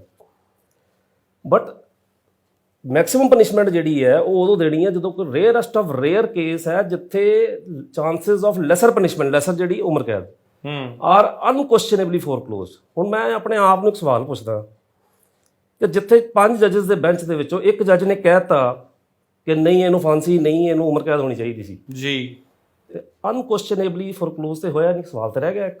ਬਿਲਕੁਲ। ਸੋ ਇਹ ਅੱਜ ਤੱਕ ਇਹ ਮਿਸਟਰੀ ਬਣੀ ਹੈ। ਕਈ ਕੇਸਿਸ ਦੇ ਵਿੱਚ ਇਹ ਡਿਕਟਮ ਫੋਲੋ ਵੀ ਹੋ ਗਿਆ। 2010 ਚ ਆ ਕੇ ਸੁਪਰੀਮ ਕੋਰਟ ਦੀ ਆਪਣਾ ਹੀ ਬੈਂਚ ਬਰਿਆਰ ਦੀ ਜਜਮੈਂਟ ਆਈ, ਉਹਦੇ 'ਚ ਜਸਟਿਸ SB ਸਿਨਹਾ ਨੇ ਬੜੀ ਅੱਛੀ ਜਜਮੈਂਟ ਦਿੱਤੀ। ਉਹਨਾਂ ਨੇ ਉਹ 'ਚ ਮੈਂਸ਼ਨ ਕੀਤਾ ਕਿ ਇੰਨੇ ਸਾਲਾਂ 'ਚ ਅਸੀਂ ਖੁਦ ਹੀ ਡਿਸਾਈਡ ਨਹੀਂ ਕਰ ਸਕੇ ਕਿ ਕਿਹੜੇ ਕੇਸਾਂ 'ਚ ਅਸੀਂ ਕੈਪੀਟਲ ਪਨਿਸ਼ਮੈਂਟ ਕਰਨੀ ਹੈ, ਮੌਤ ਦੀ ਸਜ਼ਾ ਕਰਨੀ, ਤੇ ਕਿਹੜੇ 'ਚ ਨਹੀਂ ਕਰਨੀ। ਸੁਪਰੀਮ ਕੋਰਟ ਵੀ ਡਿਸਾਈਡ ਨਹੀਂ ਕਰ ਪਾਇਆ, ਉਹ ਖੁਦ ਹੀ ਕੈਟਾਗਰਾਈਜ਼ ਨਹੀਂ ਕਰ ਸਕੇ। ਜਿਸ ਪਨਿਸ਼ਮੈਂਟ ਦਾ ਸਾਨੂੰ ਅੱਜ ਤੱਕ ਇਹ ਹੀ ਨਹੀਂ ਪਤਾ ਲੱਗਿਆ ਵੀ ਆਬਜੈਕਟਿਵਲੀ ਕਿਹੜੇ ਕੇਸ 'ਚ ਕਰਨੀ ਹੈ ਤੇ ਕਿਹਦੇ 'ਚ ਨਹੀਂ ਕਰਨੀ, ਤੇ ਫਿਰ ਉਹ ਪਨਿਸ਼ਮੈਂਟ ਹੋਵੇ ਹੀ ਕਿਉਂ, ਜਿਹਦੇ ਕੋਰਟ ਨੂੰ ਹੀ ਨਹੀਂ ਪਤਾ। ਸਿਮਿਲਰ ਕੇਸਿਸ ਦੇ ਵਿੱਚ ਉਮਰ ਕੈਦ ਵੀ ਹੁੰਦੀ ਹੈ, ਸਿਮਿਲਰ ਕੇਸਿਸ ਦੇ ਵਿੱਚ, ਸਿਮਿਲਰ ਫੈਕਟਸ ਦੇ ਵਿੱਚ ਫਾਂਸੀਆਂ ਵੀ ਹੋਈਆਂ ਨੇ। ਪਰ ਕੀ ਕੋਈ ਇਸ ਤਰ੍ਹਾਂ ਦੇ ਫਿਗਰ ਸਾਡੇ ਕੋਲ ਆਏ ਸਾਡੇ ਮੁਲਕ 'ਚ ਕਿ ਉਮਰ ਕੈਦ, ਮਾਫ ਕਰਨਾ, ਫਾਂਸੀ ਦੀ ਸਜ਼ਾ, ਕੈਪੀਟਲ ਪਨਿਸ਼ਮੈਂਟ ਦੇ ਨਾਲ ਕ੍ਰਾਈਮ ਘਟਿਆ ਹੋਵੇ? ਜੀ ਇਸ ਗੱਲ ਦੀ ਕੋਈ ਐਵੀਡੈਂਸ ਹੀ ਨਹੀਂ ਆਇਆ ਅੱਜ ਤੱਕ। ਇਹ ਬੜੀ ਸੋਚਣ ਵਾਲੀ ਗੱਲ ਹੈ। ਪਬਲਿਕ ਆਊਟਕਰਾਈ ਇੱਕ ਚੀਜ਼ ਹੈ। 2016 ਦੇ ਵਿੱਚ ਸੁਪਰੀਮ ਕੋਰਟ ਨੇ ਕਿਹਾ ਕਿ ਪਬਲਿਕ ਆਊਟਕਰਾਈ ਦੇ ਉੱਤੇ ਜਿਹੜਾ ਰੌਲਾ ਪੈਂਦਾ, ਸੜਕਾਂ ਤੇ ਮੁਜ਼ਾਹਰੇ ਹੁੰਦੇ ਆ, ਇਹਨਾਂ ਤੋਂ ਇਨਫਲੂਐਂਸ ਹੋ ਕੇ ਜੇ ਕੋਰਟ ਕੋਈ ਫੈਸਲਾ ਕਰਦੀ ਹੈ ਤੇ ਇਨਜਸਟਿਸ ਹੋਣਾ ਹੀ ਹੋਣਾ। ਕੋਰਟ ਕਦੀ ਵੀ ਪਬਲਿਕ ਆਊਟਕਰਾਈ ਦੇ ਉੱਤੇ ਐਕਟ ਨਹੀਂ ਕਰਦੀ। ਤੇ ਐਵੀਡੈਂਸ ਇਹਦੇ ਤੇ ਅੱਜ ਤੱਕ ਕੋਈ ਨਹੀਂ ਹੈ, ਨਾ ਹੀ ਅੱਜ ਤੱਕ ਕੋਈ ਸਾਇੰਟੀਫਿਕ ਸਟੱਡੀ ਹੋਈ ਹੈ ਇੰਡੀਆ ਦੇ ਵਿੱਚ। ਹੋਰ ਕੰਟਰੀਜ਼ 'ਚ ਹੋਈਆਂ ਨੇ, ਇੰਡੀਆ 'ਚ ਕੋਈ ਸਾਇੰਟੀਫਿਕ ਸਟੱਡੀ ਨਹੀਂ ਹੋਈ ਕਿ ਡੈਥ ਪੈਨਲਟੀ ਦੇਣ ਨਾਲ ਜਾਂ ਵੱਡੀ ਪਨਿਸ਼ਮੈਂਟ ਦੇਣ ਨਾਲ ਅਫੈਂਸ ਘਟਦਾ। ਅੰਕੜੇ ਕੀ ਕਹਿੰਦੇ ਨੇ? ਜੇ ਤੁਸੀਂ ਬੇਸਿਕ ਅੰਕੜੇ ਦੇਖੋ ਤੇ 1980 ਤੋਂ ਲੈ ਕੇ 90 ਤੱਕ ਅਰਾਊਂਡ 10 ਐਗਜ਼ੀਕਿਊਸ਼ਨਸ ਹੋਈਆਂ ਤੇ ਮਰਡਰ ਹੋਰ ਵੱਧ ਗਏ। 90 ਤੋਂ 2000 ਤੱਕ 8 ਫਾਂਸੀਆਂ ਹੋਈਆਂ, ਮਰਡਰ ਹੋਰ ਵੱਧ ਗਏ। 2010 ਤੋਂ ਤੇ 2000 ਤੋਂ 2010 ਤੱਕ 10 ਸਾਲਾਂ ਦੇ ਵਿੱਚ ਸਿਰਫ ਇੱਕ ਐਗਜ਼ੀਕਿਊਸ਼ਨ ਹੋਈ, ਮਰਡਰ ਕੇਸ ਘਟ ਗਏ। ਅੱਛਾ, ਤਾਂ ਤੁਸੀਂ ਕਹਿ ਰਹੇ ਹੋ 80 ਦੇ ਦਹਾਕੇ 'ਚ ਫਾਂਸੀਆਂ ਵੱਧ ਹੋਈਆਂ, 90 'ਚ ਹੋਈਆਂ, ਉਦੋਂ ਮਰਡਰ ਵਧੇ। 2000 ਤੋਂ 2010 ਤੱਕ ਸਿਰਫ ਇੱਕ ਫਾਂਸੀ ਹੋਈ ਪਰ ਦੇਸ਼ 'ਚ ਮਰਡਰ ਘਟੇ, ਮਰਡਰ ਕੇਸਿਸ ਘਟੇ ਸੀ। ਇੱਥੋਂ ਇਹ ਪਤਾ ਲੱਗਦਾ ਹੈ ਕਿ ਸਟੈਟਸ ਇਹ ਸ਼ੋਅ ਕਰਦੀ ਹੈ ਕਿ ਪਨਿਸ਼ਮੈਂਟ ਦੀ ਗ੍ਰੈਵਿਟੀ ਨਾਲ ਆਫੈਂਸ ਖਤਮ ਹੋਣ ਦਾ ਕੋਈ ਲਿੰਕ ਨਹੀਂ ਹੈ, ਐਵੀਡੈਂਸ ਨਹੀਂ ਹੈ ਇਸ ਗੱਲ ਦਾ ਕੋਈ। ਇਹ ਆਮ ਪਬਲਿਕ ਦੀ ਸੋਚ ਹੋ ਸਕਦੀ ਹੈ, ਕਿਸੇ ਐਕਸਪਰਟ ਦੀ ਸੋਚ ਅੱਜ ਤੱਕ ਨਹੀਂ ਆਈ। ਕਿਸੇ ਵੀ ਐਕਸਪਰਟ ਦੀ ਕੋਈ ਇਦਾਂ ਦੀ ਕੋਈ ਸਟੱਡੀ ਨਹੀਂ ਹੈ ਕਿ ਗ੍ਰੈਵਿਟੀ ਆਫ ਪਨਿਸ਼ਮੈਂਟ ਨਾਲ ਆਫੈਂਸ ਘਟਦਾ। ਪਰ ਕੀ ਡਿਵੈਲਪਡ ਮੁਲਕਾਂ 'ਚ ਫਾਂਸੀ ਨਹੀਂ ਦਿੱਤੀ ਜਾਂਦੀ? ਉੱਥੇ ਵੀ ਤਾਂ ਦਿੱਤੀ ਜਾਂਦੀ। ਮੈਕਸਿਮਮ ਡਿਵੈਲਪਡ ਦੇਸ਼ ਜਿਹੜੇ ਨੇ ਉਹ ਫਾਂਸੀ ਦੀ ਸਜ਼ਾ ਅਬੋਲਿਸ਼ ਕਰ ਚੁੱਕੇ। ਅੱਛਾ, ਉਹਨਾਂ ਨੇ ਟ੍ਰਾਇਲ ਬੇਸਿਸ ਦੇ ਉੱਤੇ ਇੱਕ ਵਾਰੀ ਗੱਲ ਉੱਠੀ ਸੀ ਇਹ ਕਿ ਅਸੀਂ ਇਹ ਕਿਸ ਤਰ੍ਹਾਂ ਡਿਸਾਈਡ ਕਰਾਂਗੇ ਕਿ ਫਾਂਸੀ ਦੀ ਸਜ਼ਾ ਸਟੈਚੂਟ ਬੁੱਕ ਤੇ ਕਿਤਾਬਾਂ ਤੇ ਰੱਖਣ ਨਾਲ ਆਫੈਂਸ ਘਟਿਆ। ਤੁਸੀਂ ਕਿਸ ਤਰ੍ਹਾਂ ਕਿਸੇ ਮੰਨ ਲਓ ਸਪੋਜ਼ ਕਰੋ ਅੱਜ 10 ਸਾਲ ਵਾਸਤੇ ਇੰਡੀਆ 'ਚ ਫਾਂਸੀ ਦੀ ਸਜ਼ਾ ਕਿਸੇ ਆਫੈਂਸ ਦੇ ਵਿੱਚ ਫਿਕਸ ਕਰਤੀ ਜਾਂਦੀ ਹੈ। 10 ਸਾਲ ਬਾਅਦ ਤੁਸੀਂ ਕਿਸ ਤਰ੍ਹਾਂ ਐਨਾਲਾਈਜ਼ ਕਰੋਗੇ ਕਿ ਕਿਸੇ ਦੇ ਦਿਮਾਗ 'ਚ ਅੰਦਰ ਜਾ ਕੇ ਉਹਦੇ ਮੈਂਟਲ ਫੈਕਲਟੀਜ਼ 'ਚ ਵੜ ਕੇ ਕਿਸ ਤਰ੍ਹਾਂ ਡਿਸਾਈਡ ਕਰੋਗੇ ਕਿ ਇਹਨੇ ਆਫੈਂਸ ਕਰਨਾ ਸੀ, ਫਾਂਸੀ ਦੀ ਸਜ਼ਾ ਹੋਣ ਕਰਕੇ ਇਹਨੇ ਆਫੈਂਸ ਨਹੀਂ ਕੀਤਾ। ਇਹ ਪੋਸੀਬਲ ਹੀ ਨਹੀਂ ਹੈ ਕਿ ਜਿਹੜਾ ਪ੍ਰੀਵੈਂਟਡ ਕ੍ਰਾਈਮ ਹੈ ਉਹ ਜਿਹੜਾ ਉਹਨੂੰ ਐਨਾਲਾਈਜ਼ ਕੀਤਾ ਜਾਵੇ ਜਾਂ ਉਹਨੂੰ ਕੈਲਕੂਲੇਟ ਕੀਤਾ ਜਾਵੇ। ਪਰ ਜਿਹੜਾ ਕੋਈ ਬਰੂਟਲ ਕ੍ਰਾਈਮ ਕਰ ਰਿਹਾ, ਨਿਰਭਇਆ ਦਾ ਕੇਸ ਹੋਇਆ, ਉਹਨਾਂ ਪੰਜਾਂ ਨੂੰ ਜੇ ਫਾਂਸੀ ਨਾ ਦਿੱਤੀ ਜਾਂਦੀ ਉਹ ਰਿਪੀਟ ਕਰਦੇ ਫਿਰ ਕ੍ਰਾਈਮ ਉਸ ਨੂੰ। ਮੈਂ ਇਸ ਗੱਲ ਤੇ ਵੀ ਆਨਾ, ਹੁਣ ਜਿਸ ਤਰ੍ਹਾਂ ਕੋਈ ਬਰੂਟਲ ਮਰਡਰ ਹੁੰਦਾ, ਕੋਈ ਰੇਪ ਮਰਡਰ ਹੁੰਦਾ, ਫਾਂਸੀ ਦੀ ਸਜ਼ਾ ਉਦੋਂ ਤੱਕ ਜਸਟੀਫਾਈਡ ਮੰਨੀ ਜਾਂਦੀ ਸੀ ਜਦੋਂ ਤੱਕ ਉਮਰ ਕੈਦ ਦਾ ਮਤਲਬ ਸਿਰਫ 12-14 ਸਾਲ ਹੁੰਦਾ ਸੀ, ਔਰ ਕਮਿਊਟੇਸ਼ਨ ਰਿਮਿਸ਼ਨ। ਹੁਣ 2010 ਤੋਂ ਬਾਅਦ ਸੁਪਰੀਮ ਕੋਰਟ ਨੇ 1-2 ਫੈਸਲਿਆਂ ਦੇ ਵਿੱਚ ਇਹ ਕਹਿਤਾ ਹੈ ਕਿ ਈਵਨ ਐਗਜ਼ੈਕਟਿਵ ਦੀ ਪਾਵਰ ਜਿਹੜੀ ਹੈ ਉਹ ਕੋਰਟ ਲਿਮਿਟ ਕਰ ਸਕਦੀ ਹੈ ਕਿ ਨਾ ਤੇ ਇਸ ਕੇਸ ਦੇ ਵਿੱਚ ਰਿਮਿਸ਼ਨ ਹੋਊਗੀ, ਨਾ ਕਮਿਊਟੇਸ਼ਨ ਹੋਊਗੀ, ਨਾ ਘਟਾਈ ਜਾ ਸਕਦੀ ਹੈ ਤੇ ਨਾ ਇਹਦੇ 'ਚ ਮਾਫੀ ਦਿੱਤੀ ਜਾ ਸਕਦੀ ਹੈ, ਤੇ ਇਹਨੂੰ ਜੇਲ੍ਹ 'ਚ ਰੱਖਿਆ ਜਾ ਸਕਦਾ ਟਿਲ ਲਾਸਟ ਬ੍ਰੈਥ, ਜਦੋਂ ਤੱਕ ਇਹ ਮਰਦਾ ਨਹੀਂ। ਸੋ ਹੁਣ ਪਹਿਲਾਂ ਉਮਰ ਕੈਦ ਦੀ ਡੈਫੀਨੇਸ਼ਨ ਹੁੰਦੀ ਸੀ ਆਫਟਰ ਕਮਿਊਟੇਸ਼ਨ ਰਿਮਿਸ਼ਨ 12-14 ਸਾਲ, 20 ਤੱਕ ਵੀ ਹੋ ਜਾਂਦੀ ਸੀ। ਹੁਣ ਉਮਰ ਕੈਦ ਦਾ ਮਤਲਬ ਹੈ, ਉਮਰ ਕੈਦ ਮਤਲਬ ਨੈਚੁਰਲ ਲਾਈਫ, ਜਦੋਂ ਤੱਕ ਬੰਦਾ ਜ਼ਿੰਦਾ ਰਹੇਗਾ ਉਹ ਜੇਲ੍ਹ 'ਚ ਹੀ ਰਹੇਗਾ। ਸੋ ਮੇਰਾ ਖਿਆਲ ਹੈ ਇਸ ਤੋਂ ਸਵੀਅਰ ਪਨਿਸ਼ਮੈਂਟ ਤੱਕ ਕੀ ਹੋ ਸਕਦੀ। ਪਰ ਜਿਵੇਂ ਹੈਦਰਾਬਾਦ ਵਾਲਾ ਮਾਮਲਾ ਹੋਇਆ, ਪੁਲਿਸ ਨੇ ਬਾਅਦ ਦੇ ਵਿੱਚ ਜਿਸ ਤਰ੍ਹਾਂ ਕੀਤਾ, ਹਾਲਾਂਕਿ ਕਿਹਾ ਗਿਆ ਕਿ ਉਹ ਭੱਜਣ ਦੀ ਕੋਸ਼ਿਸ਼ ਕਰ ਰਹੇ ਸੀ, ਪਬਲਿਕ ਦੇ ਵਿੱਚ ਜਿਹੜਾ ਪਬਲਿਕ ਆਊਟਕ੍ਰਾਈ ਦੀ ਤੁਸੀਂ ਗੱਲ ਕਰਦੇ ਹੋ, ਲੋਕ ਤਾਂ ਖੁਸ਼ ਨੇ ਕਿ ਇਹੋ ਜਿਹੀਆਂ ਚੀਜ਼ਾਂ ਜੇ ਹੋਣਗੀਆਂ ਤਾਂ ਉਸ ਤੋਂ ਬਾਅਦ ਕ੍ਰਾਈਮ ਨਹੀਂ ਕੋਈ ਕਰੂਗਾ। ਰੇਪ ਦੀ ਘਟਨਾ ਇੰਨੀ ਸਵੀਅਰ ਰੇਪ ਦੀ ਘਟਨਾ ਹੁੰਦੀ, ਰੇਪ ਤਾਂ ਕੋਈ ਵੀ ਸਵੀਅਰ ਹੈ, ਔਰ ਜਿਸ ਤਰੀਕੇ ਨਾਲ ਉਹ ਹੋਇਆ ਤਾਂ ਲੋਕਾਂ ਦੇ ਵਿੱਚ ਤਾਂ ਖੁਸ਼ੀ ਦਾ ਮਾਹੌਲ ਸੀ। ਦੇਖੋ, ਐਟਲੀਸਟ ਐਜ਼ ਅ ਲਾਇਰ ਮੈਂ ਪੁਲਿਸ ਦੀ ਕਿਲਿੰਗ ਜਸਟੀਫਾਈ ਨਹੀਂ ਕਰਦਾ ਕਦੀ ਵੀ। ਜੇ ਇਹ ਟ੍ਰੈਂਡ ਬਣ ਜਾਂਦਾ ਤੇ ਮੇਰੀ ਗੱਲ ਮੰਨੋ, ਇਸ ਸੋਸਾਇਟੀ 'ਚ ਕਿਓਸ ਹੋ ਜਾਏਗਾ। ਸਾਡੇ ਕੋਲ ਸਾਰਾ ਲੀਗਲ ਸਿਸਟਮ ਹੈ, ਇਹਦਾ ਮਤਲਬ ਅਸੀਂ ਲੀਗਲ ਸਿਸਟਮ 'ਤੇ ਡਾਊਟ ਕਰਦੇ ਹਾਂ। ਹੁਣ ਇਹ ਕੌਣ ਡਿਸਾਈਡ ਕਰੇਗਾ? ਗੈਂਗਸਟਰ ਮਾਰਿਆ ਜਾਂਦਾ ਇਸੇ ਤਰ੍ਹਾਂ। ਇਹ ਹੁਣ ਕੌਣ ਡਿਸਾਈਡ ਕਰੇਗਾ ਕਿ ਜਿਹਨੂੰ ਪੁਲਿਸ ਨੇ ਕਿਲ ਕਰਤਾ ਉਹ ਐਕਚੁਅਲ ਅਕਿਊਜ਼ ਸੀ, ਜਾਂ ਪੁਲਿਸ ਨੇ ਪਬਲਿਕ ਆਊਟਕ੍ਰਾਈ ਤੋਂ ਇਨਫਲੂਐਂਸ ਹੋ ਕੇ ਤੇ ਕਾਲੀ 'ਚ ਗਲਤ ਬੰਦੇ ਫਸਾਤੇ, ਜੋ ਕਿ ਅਸੀਂ every day in and day out ਅਸੀਂ ਦੇਖਦੇ ਹਾਂ ਕਿ ਕੇਸਿਸ ਦੇ ਵਿੱਚ, ਕਿਉਂਕਿ ਅਸਲ ਅਕਿਊਜ਼ ਨਹੀਂ ਫੜਿਆ ਜਾਂਦਾ ਪੁਲਿਸ ਕੋ, ਪੁਲਿਸ ਦੀ ਇਨਕੰਪੀਟੈਂਸ ਸਮਝ ਲਓ, ਲੋਅਰ ਜਿਹੜਾ ਪੁਲਿਸ ਸਟੇਟ ਆ ਉਹ ਕਿਸੇ ਗਰੀਬ ਬੰਦੇ ਨੂੰ ਜਾਂ ਕਿਸੇ ਇਸ ਤਰ੍ਹਾਂ ਦੇ ਬੰਦੇ ਨੂੰ ਜੋ ਨਹੀਂ ਪ੍ਰੋਟੈਸਟ ਕਰ ਸਕਦਾ ਉਹਨੂੰ ਸੇਫਲੀ ਇੰਪਲੀਕੇਟ ਕਰ ਦਿੰਦੇ ਨੇ ਕਿ ਸਾਡੇ ਕੋਲੋਂ ਤਾਂ ਉਤਰ ਗਿਆ ਜੀ ਕੇਸ। ਫਾਲਸ ਇੰਪਲੀਕੇਸ਼ਨ ਦੇ ਕੇਸਿਸ ਅਸੀਂ ਹਰ ਦਿਨ ਦੇਖਦੇ ਹਾਂ ਕੋਰਟ ਦੇ ਵਿੱਚ। ਹੁਣ ਇਹ ਕੌਣ ਡਿਸਾਈਡ ਕਰੇਗਾ ਕਿ ਜਿਹੜੇ ਬੰਦੇ ਮਰ ਗਏ ਉਹ ਸਹੀ ਇੰਪਲੀਕੇਟ ਕੀਤੇ ਸੀ? ਬੜੇ ਕੇਸਿਸ ਅਸੀਂ ਦੇਖਦੇ ਹਾਂ, ਈਵਨ ਮੇਰੇ ਕਈ ਕੇਸਿਸ ਦੇ ਵਿੱਚ ਕੋਰਟ ਨੇ ਫਾਈਂਡਿੰਗ ਦਿੱਤੀ ਹੈ ਵੀ ਪਲਾਂਟਡ ਕੇਸ ਆ ਪੁਲਿਸ ਦਾ। ਸੋ ਇਹ ਅਸੀਂ ਨਹੀਂ ਕਹਿ ਸਕਦੇ। ਸਾਡਾ ਉਹ ਦੇਸ਼ ਹੈ ਜਿੱਥੇ ਬੜਾ ਇੰਪਰਫੈਕਟ ਸਿਸਟਮ ਹੈ, ਇੱਥੇ ਇੰਪਰਫੈਕਟ ਵਿਟਨੈਸਿਸ ਨੇ, ਇੰਪਰਫੈਕਟ ਸਾਡੀ ਪ੍ਰੋਸੀਕਿਊਟਿੰਗ ਤੇ ਇਨਵੈਸਟੀਗੇਟਿੰਗ ਏਜੰਸੀ ਹੈ, ਡਾਊਟਫੁਲ ਇਹਨਾਂ ਦਾ ਕੰਡਕਟ ਹੈ ਜਿਹੜਾ ਕਿ ਅਸੀਂ ਨਾਰਮਲੀ ਦੇਖਦੇ ਹਾਂ ਕੇਸਿਸ ਦੇ ਵਿੱਚ। ਉੱਥੇ ਇਸ ਤਰ੍ਹਾਂ ਕਿਲਿੰਗ ਕਰ ਦੇਣੀ ਮੇਰੇ ਖਿਆਲ ਨਾਲ ਕਿਸੇ ਹੱਦ ਤੱਕ ਜਸਟੀਫਾਈਡ ਨਹੀਂ ਹੈ। ਤੁਹਾਨੂੰ ਲੱਗਦਾ ਤਬਦੀਲੀ ਹੋਣੀ ਚਾਹੀਦੀ ਹੈ ਕਾਨੂੰਨਾਂ ਦੇ ਵਿੱਚ? ਅਕਸਰ ਇਹ ਆਮ ਧਾਰਨਾ ਹੈ, ਸਾਡੇ ਲੋਕ ਆਮ ਕਹਿ ਦਿੰਦੇ ਆ ਕਿ ਅੰਗਰੇਜ਼ ਜਿਹੜੇ ਕਾਨੂੰਨ ਬਣਾ ਕੇ ਦੇ ਗਏ ਸੀ ਅਸੀਂ ਕਾਪੀ ਕਰ ਲਿਆ ਆਪਦੇ ਮੁਲਕ ਦੇ ਵਿੱਚ ਤੇ ਅੱਜ ਉਹੀ ਚੱਲੀ ਜਾਂਦੇ ਆ। ਦੇਖੋ, as for as criminal law is concerned, ਮੇਰਾ ਖਿਆਲ ਹੈ ਵੀ ਕ੍ਰਿਮੀਨਲ ਲਾਅ 'ਚ ਕੁਝ ਅਮੈਂਡਮੈਂਟਸ ਤਾਂ ਚਲੋ ਜ਼ਰੂਰੀ ਹੈ, ਕਿਉਂਕਿ ਉਹ ਟਾਈਮ ਨਾਲ ਆਬਸੋਲੀਟ ਹੋ ਜਾਂਦੀਆਂ। ਕੁਝ ਪ੍ਰੈਜ਼ੰਪਸ਼ਨਸ ਨੇ ਐਵੀਡੈਂਸ ਐਕਟ ਦੇ ਵਿੱਚ ਜਿਹੜੀਆਂ ਕਿ ਹੁਣ ਨਹੀਂ ਹੋਣੀਆਂ ਚਾਹੀਦੀਆਂ, ਜਾਂ ਉਹਨਾਂ 'ਚ ਕੋਈ ਤਬਦੀਲੀ ਹੋਣੀ ਚਾਹੀਦੀ ਹੈ, ਔਰ ਟਾਈਮ ਟੂ ਟਾਈਮ ਹੁੰਦੀ ਵੀ ਹੈ। ਕੁਝ ਆਫੈਂਸਿਸ ਨੇ ਜਿਹੜੇ ਬੜੇ ਸਿਵੀਅਰ ਨੇ, ਉਹਨਾਂ 'ਚ ਫਾਈਨ ਬਹੁਤ ਘੱਟ ਨੇ, ਉਹ ਫਾਈਨਸ ਇੰਕਰੀਜ਼ ਕਰਨੇ ਚਾਹੀਦੇ ਆ। ਬਾਕੀ ਜਿੱਥੇ ਤੱਕ ਲਾਈਫ ਇੰਪ੍ਰਿਜ਼ਨਮੈਂਟ ਹੈ, ਉਹਦੀ ਤਬਦੀਲੀ ਤਾਂ ਕੋਰਟ ਨੇ ਕਰਤੀ। ਪਹਿਲਾਂ ਲਾਈਫ ਇੰਪ੍ਰਿਜ਼ਨਮੈਂਟ ਹੁੰਦੀ ਸੀ 12-14 ਸਾਲ, ਹੁਣ ਲਾਈਫ ਇੰਪ੍ਰਿਜ਼ਨਮੈਂਟ ਮਤਲਬ ਕੋਰਟ ਜਿਹੜੀ ਹੈ ਉਹਨੂੰ ਟਿਲ ਨੈਚੁਰਲ ਲਾਈਫ ਕਰ ਸਕਦੀ ਹੈ। ਤਾਂ ਤਬਦੀਲੀ ਜੇ ਪਾਰਲੀਮੈਂਟ ਨੇ ਨਹੀਂ ਕੀਤੀ ਤਾਂ ਕੋਰਟ ਦੀ ਜਜਮੈਂਟਸ ਨਾਲ ਹੋਗੀ। ਇੱਕ ਇਹ ਵੀ ਵੱਡਾ ਇੰਟਰਨੈਸ਼ਨਲ ਲੈਵਲ ਤੇ ਚਰਚਾ ਦਾ ਵਿਸ਼ਾ ਹੈ ਕਿ ਇਹ ਰਿਵਰਸੇਬਲ ਨਹੀਂ ਹੈ, ਕਿ ਜੇ ਫਾਂਸੀ ਹੋ ਜਾਂਦੀ ਹੈ ਤੇ ਰਿਵਰਸੇਬਲ ਨਹੀਂ ਹੈ। ਇਹ ਮਹਾਤਮਾ ਗਾਂਧੀ ਦਾ ਇੱਕ ਕੋਟ ਸੀਗਾ, ਉਹਨਾਂ ਨੇ ਸਭ ਤੋਂ ਪਹਿਲਾਂ ਪ੍ਰੋਪਗੇਟ ਕੀਤਾ ਸੀ ਕਿ ਉਹ ਪਨਿਸ਼ਮੈਂਟ ਕਦੀ ਨਹੀਂ ਦੇਣੀ ਚਾਹੀਦੀ ਜਿਹੜੀ ਰਿਵਰਸੇਬਲ ਨਾ ਹੋਵੇ। ਅੱਜ ਅਸੀਂ ਇੱਕ ਬੰਦੇ ਨੂੰ ਜੇਲ੍ਹ 'ਚ ਪਾ ਦਿੰਦੇ ਹਾਂ, ਕੱਲ੍ਹ ਨੂੰ ਪਤਾ ਲੱਗਦਾ ਜੀ ਇਹ ਕੇਸ ਦੇ ਵਿੱਚ ਕੋਈ ਡਿਫੈਕਟ ਸੀ ਜਾਂ ਜਜਮੈਂਟ ਫਾਲਟੀ ਸੀ ਜਾਂ ਅੱਗੇ ਰਿਵਰਸ ਹੋ ਜਾਂਦੀ ਹੈ, ਤੁਸੀਂ ਰਿਲੀਜ਼ ਕਰ ਸਕਦੇ ਹੋ, ਤੁਸੀਂ ਉਹਨੂੰ ਕੰਪਨਸੇਟ ਕਰ ਸਕਦੇ ਹੋ। ਐਗਜ਼ੀਕਿਊਸ਼ਨ ਕਰਨ ਤੋਂ ਬਾਅਦ ਤੁਸੀਂ ਕਿਸ ਤਰ੍ਹਾਂ ਰਿਵਰਸ ਕਰ ਸਕਦੇ? ਸਟੇਟ ਜਿਹੜੀ ਹੈ ਉਹ ਕ੍ਰਿਮੀਨਲ ਦੇ ਲੈਵਲ ਤੱਕ ਸਟੂਪ ਕਰਕੇ ਇੰਨੀ ਕਰੂਅਲ ਨਹੀਂ ਹੋ ਸਕਦੀ। ਸਟੇਟ ਦਾ ਜਦੋਂ ਵੀ ਕੋਈ ਆਫੈਂਸ ਕਮਿਟ ਹੁੰਦਾ, at the very first blush ਉਹ ਸਟੇਟ ਦਾ ਫੇਲੀਅਰ ਹੁੰਦਾ। ਅੱਜ ਅਸੀਂ ਇੱਕ ਡੈਮੋਕ੍ਰੈਟਿਕ ਸੁਸਾਇਟੀ 'ਚ ਬੈਠੇ ਹਾਂ, ਸਟੇਟ ਦੀ ਇਹ ਡਿਊਟੀ ਹੈ ਕਿ ਤੁਹਾਨੂੰ ਇਹ ਅਸ਼ੋਰੈਂਸ ਦੇਵੇ ਕਿ ਤੁਸੀਂ ਸਵੇਰੇ ਘਰੋਂ ਬਾਹਰ ਜਾਂਦੇ ਹੋ ਤਾਂ ਸ਼ਾਮ ਨੂੰ ਤੁਸੀਂ ਵਨ ਪੀਸ ਵਾਪਸ ਆਓਗੇ। ਤੁਹਾਡੀ ਫੈਮਿਲੀ ਨੂੰ ਇਹ ਅਸ਼ੋਰੈਂਸ ਹੁੰਦੀ ਹੈ against commission of crime and against prevention of crime. ਤੁਹਾਨੂੰ ਫੀਅਰ ਵੀ ਨਹੀਂ ਹੋਣਾ ਚਾਹੀਦਾ ਕਿ ਮੇਰੇ ਨਾਲ ਕੋਈ ਕ੍ਰਾਈਮ ਹੋ ਸਕਦਾ। ਤੇ ਜੇ ਕ੍ਰਾਈਮ ਇੰਨਾ ਸਿਵੀਅਰ ਹੁੰਦਾ ਤਾਂ ਸਭ ਤੋਂ ਪਹਿਲਾਂ ਸਟੇਟ ਦਾ ਫੇਲੀਅਰ ਹੈ। ਤੁਸੀਂ ਕਦੀ ਦੇਖੋ ਜੀ, ਜਿਹੜੇ ਪਬਲਿਕ ਪ੍ਰੋਟੈਸਟ ਨੇ ਉਹ ਕੋਰਟਸ ਨੂੰ ਤਾਂ ਗਾਈਡ ਕਰਦੇ ਆ ਜੀ, ਆਹ ਸਜ਼ਾ ਕਰੋ ਤੇ ਆਹ ਕਰੋ ਤੇ ਉਹ ਕਰੋ ਤੇ ਈਵਨ ਟ੍ਰਾਇਲ ਨਾ ਕਰੋ। ਕਦੀ ਕਿਸੇ ਨੇ ਐਗਜ਼ੈਕਟਿਵ ਨੂੰ ਜਾਂ ਸਟੇਟ ਨੂੰ ਜਾਂ ਪੁਲਿਸ ਨੂੰ ਕੁਐਸਚਨ ਨਹੀਂ ਕੀਤਾ ਵੀ ਤੁਸੀਂ ਕਿਉਂ ਨਹੀਂ ਪ੍ਰੀਵੈਂਟ ਕਰ ਸਕੇ। ਪਹਿਲੀ ਡਿਊਟੀ ਪੁਲਿਸ ਦੀ ਸੀ ਪ੍ਰੀਵੈਂਟ ਕਰਨ ਦੀ। ਜੇ ਪ੍ਰੀਵੈਂਟ ਨਹੀਂ ਕਰ ਸਕੇ ਤੇ ਮੇਰਾ ਖਿਆਲ ਹੈ ਕਿ ਇੱਕ ਸਿਟੀਜ਼ਨ ਨੂੰ ਹਮੇਸ਼ਾ ਉਹਦੇ ਦਿਮਾਗ 'ਚ ਫੀਅਰ ਬਣਿਆ। ਕੋਈ ਵੀ ਕ੍ਰਾਈਮ ਹੋ ਰਿਹਾ ਹੈ ਉਹਦੇ ਲਈ ਜ਼ਿੰਮੇਦਾਰ ਪੁਲਿਸ ਹੈ, ਸਟੇਟ ਹੈ। ਸਟੇਟ ਦੇ ਕਈ ਲਿੰਬਸ ਹੋ ਸਕਦੇ, ਪੁਲਿਸ ਇੱਕ ਲਿੰਬ ਹੈ ਤੇ ਉਹਦੇ ਕਈ ਲਿੰਬਸ ਨੇ, ਐਗਜ਼ੈਕਟਿਵ ਉਹਦਾ ਲਿੰਬ ਹੈ। ਤੇ ਜੇ ਕੋਈ ਕ੍ਰਾਈਮ ਕਮਿਟ ਹੁੰਦਾ ਹੈ ਤੇ ਤੁਸੀਂ ਸਮਝ ਸਕਦੇ ਹੋ ਸਟੇਟ ਦਾ ਫੇਲੀਅਰ ਹੈ। ਇੱਕ ਇਹ ਵੀ ਚਰਚਾ ਹੁੰਦੀ ਹੈ ਵਕੀਲ ਸਾਹਿਬ ਕਿ ਗਲਫ ਕੰਟਰੀਜ਼ ਦੇ ਵਿੱਚ ਇੰਨੇ ਸਖਤ ਕਾਨੂੰਨ ਨੇ, ਇੱਥੋਂ ਤੱਕ ਕਿ ਕਈ ਵਾਰੀ ਪਬਲਿਕ ਦੇ ਵਿੱਚ ਆ ਕੇ ਐਗਜ਼ੀਕਿਊਸ਼ਨ ਹੋ ਜਾਂਦੀ ਹੈ ਤਾਂ ਹੀ ਉੱਥੇ ਕ੍ਰਾਈਮ ਘੱਟ ਹੈ। ਇਹ ਵੀ ਤਾਂ ਇੱਕ ਫੈਕਟਰ ਹੈ। ਸਾਡੇ ਇੱਥੇ ਤਾਂ ਡਰ ਹੀ ਨਹੀਂ ਹੈ, ਕਿਸੇ ਨੂੰ ਕਾਨੂੰਨ ਦਾ ਡਰ ਨਹੀਂ ਹੈ।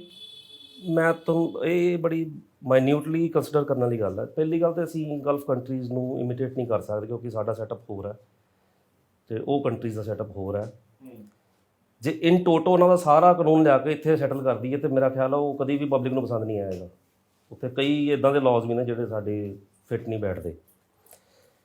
ਬਾਕੀ ਜਿੱਥੋਂ ਤੱਕ ਰਹਿ ਗਈ ਡਰ ਦੀ ਗੱਲ, ਕੋਈ ਵੀ ਕ੍ਰਿਮੀਨਲ ਪੋਟੈਂਸ਼ੀਅਲ ਅਫੈਂਡਰ ਜਿਹਨੇ ਕ੍ਰਾਈਮ ਕਰਨਾ ਹੈ ਜਾਂ ਕੋਈ ਸੋਚ ਰਿਹਾ ਕਿ ਮੈਂ ਕ੍ਰਾਈਮ ਕਰਾਂਗਾ, ਉਹ ਇਸ ਕਰਕੇ ਕਦੀ ਪਿੱਛੇ ਨਹੀਂ ਬੈਠਦਾ ਕਿ ਇਹਦੇ 'ਚ ਫਾਂਸੀ ਦੀ ਸਜ਼ਾ ਜ਼ਿਆਦਾ। ਸਜ਼ਾ ਤਾਂ 10 ਸਾਲ ਦੀ ਵੀ ਬੜੀ ਹੈ। 15 ਦਿਨ ਦੇ ਕਰਫਿਊ ਦੇ ਵਿੱਚ ਲੋਕੀ ਫਰਸਟ੍ਰੇਟ ਹੋ ਗਏ, ਡਿਪਰੈਸ ਹੋ ਗਏ ਤੇ 10 ਸਾਲ 15 ਸਾਲ 20 ਸਾਲ ਕਨਫਾਈਨਡ ਰਹਿਣ ਦਾ ਤੁਸੀਂ ਸਮਝ ਸਕਦੇ ਹੋ ਕਿੰਨਾ ਬੰਦੇ ਦੇ ਦਿਮਾਗ 'ਤੇ ਅਸਰ ਹੁੰਦਾ। ਕਦੀ ਵੀ ਗ੍ਰੈਵਿਟੀ ਆਫ ਅਫੈਂਸ ਜਿਹੜਾ ਹੈ ਇਹਦੇ ਨਾਲ ਕ੍ਰਾਈਮ ਨਹੀਂ ਰੁਕਦਾ। ਕ੍ਰਾਈਮ ਰੁਕਦਾ ਫੀਅਰ ਆਫ ਗੈਟਿੰਗ ਕੌਟ। ਜਦੋਂ ਤੱਕ ਪੁਲਿਸ ਡਿਪਾਰਟਮੈਂਟ ਸਾਡਾ ਕਰਪਟ ਰਹੇਗਾ ਆਫੈਂਸ ਨਹੀਂ ਰੁਕ ਸਕਦਾ, ਜਿੰਨੀ ਮਰਜ਼ੀ ਸਜ਼ਾ ਕਰ ਲਓ। ਜਦੋਂ ਤੱਕ ਓਫੈਂਡਰ ਦੇ ਦਿਮਾਗ 'ਚ ਇਹ ਹੈ ਕਿ ਮੈਂ ਆਫੈਂਸ ਕਰਕੇ ਤੇ ਬੜੇ ਆਰਾਮ ਨਾਲ ਨਿਕਲ ਜਾਵਾਂਗਾ, ਮੈਂ ਤਾਂ ਫੜਿਆ ਹੀ ਨਹੀਂ ਜਾਣਾ, ਤੁਸੀਂ ਚਾਹੇ ਉਹਦੇ 'ਚ ਫਾਂਸੀ ਤੇ ਚਾਹੇ ਉਹਦੇ 'ਚ ਇਸ ਤੋਂ ਵੱਡੀ ਵੀ ਕੋਈ ਸਜ਼ਾ ਕਰਕੇ ਦੇਖ ਲਓ, ਆਫੈਂਸ ਨਹੀਂ ਰੁਕ ਸਕਦਾ। ਤੇ ਜੇ ਇੱਕ ਬੰਦੇ ਦੇ ਦਿਮਾਗ 'ਚ ਇਹ ਫੀਅਰ ਹੈ, ਡਰ ਹੈ ਕਿ ਜੇ ਮੈਂ ਚੋਰੀ ਕੀਤੀ ਤੇ ਮੈਂ 101% ਫੜੇ ਜਾਣਾ, ਤੇ ਚਾਹੇ ਉਹਦੇ 'ਚ 5 ਸਾਲ ਸਜ਼ਾ ਹੋਵੇ ਉਹ ਚੋਰੀ ਨਹੀਂ ਕਰੇਗਾ। It is not the gravity of offence, it is fear of getting caught.